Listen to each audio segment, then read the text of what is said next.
What if you could listen in on a conversation that literally takes apart the human mind piece by piece? I'm not talking about in some modern lab, but in a dialogue between two masters of meditation from over 2,000 years ago. That's exactly what we're unpacking in this explainer, a methodical and, yeah, pretty mind-bending conversation. So our source here isn't some dusty old lecture.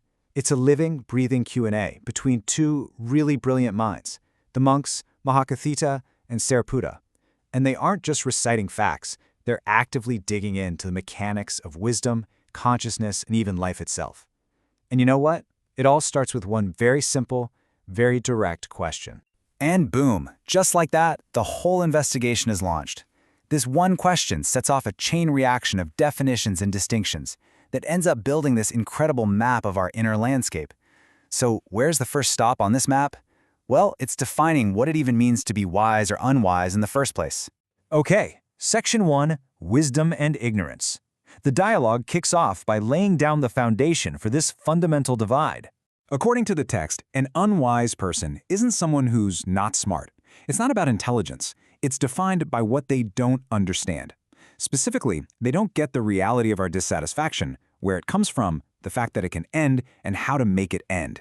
It's kind of like a spiritual blindness. And a wise person, well, you guessed it. They're the perfect mirror image. Wisdom, or prajna, is just the direct, clear-sighted understanding of these four noble truths. It's a very practical knowledge of our own condition. Now, with that foundation set, the conversation goes a level deeper, right into the mind's machinery. All right, Section 2, the mind's inner workings. Now we're going to shift from the what of wisdom to the how of our actual moment-to-moment experience. So the next term they tackle is consciousness, or vijnana. And the text is super precise here. Consciousness is the part of us that simply knows or cognizes. It's the faculty that just registers, oh, hey, that's a pleasant feeling, or wow, that's a painful one. It's like the raw awareness of our inner weather. And here, the dialogue makes a really crucial distinction. It says wisdom is something you have to actively develop, like a skill. But consciousness? That's a fundamental faculty that's already there. It just needs to be understood. You don't create consciousness, you just get to know how it works. Then the text reveals something amazing. Consciousness never shows up alone. It's always part of this inseparable trio. In any single moment, you have a feeling, pleasant, painful, or neutral. You have a perception that recognizes something, like the color blue. And you have the consciousness that cognizes both of those things. You literally can't have one without the others. They're the basic fabric of our experience.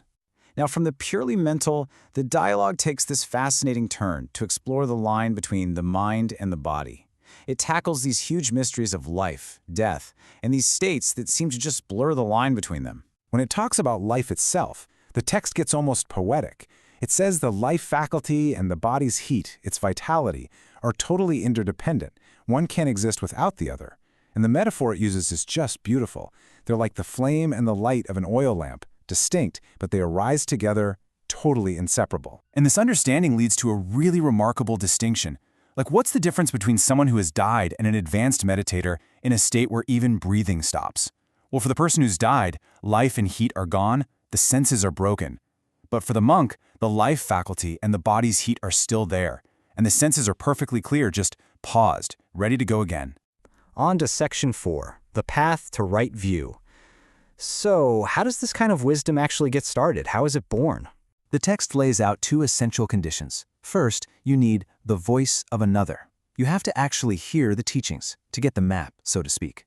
But that's not enough. The second and absolutely crucial step is wise attention. You have to apply your own mind, reflect on what you've heard, and see if it's true in your own experience. And right view doesn't just grow in a vacuum. It's supported by a whole ecosystem of practices. This includes things like ethical conduct or virtue, continuing to learn, having insightful discussions, cultivating a sense of mental calm, and finally, developing deep insight. The main point here is that it's a totally holistic path. Okay, Section 5, 4 Liberations of Mind. The conversation now turns to the ultimate goal, and it reveals that there are actually a few different pathways to get to that freedom. So the text outlines 4 different types. You've got the immeasurable liberation, which you get by filling your mind with boundless positive states like love. There's liberation through nothingness and deep meditation. There's freedom through emptiness, which is about seeing that there's no solid, permanent you, And finally, there's signless liberation, which is about letting go of all the labels we stick on everything. And that brings us to section 6, one ultimate goal. It's the big question, right? With all these different paths, do they all lead to the same place? The answer it gives is just profound. It says that all our mental baggage, all our suffering comes from 3 root causes: greed, hatred, and delusion. These are the forces that create the very limits, things, and signs that those different liberation paths are designed to overcome. So each path is really just a different strategy for dealing with the same core problem. And this brings us to the ultimate unifying statement. The highest freedom, no matter what name you give it, is defined by what it's empty of. It's a mind that is completely, totally free from the toxic influence of greed, hatred, and delusion. That's the shared DNA of all true liberation. So in the end, the dialogue basically concludes that the labels don't really matter. Whether you get there through boundless love or by seeing emptiness, the destination is the same. It's the summit of a single mountain, a mind that has been completely unburdened of its poisons and is finally truly at peace. This entire deep conversation started with one simple question: what does it mean to be unwise? It just goes to show how a sincere question can unfold into this profound map of our own inner world. So the question this leaves us with is this: what simple, honest questions would you ask to begin mapping the territory of your own mind?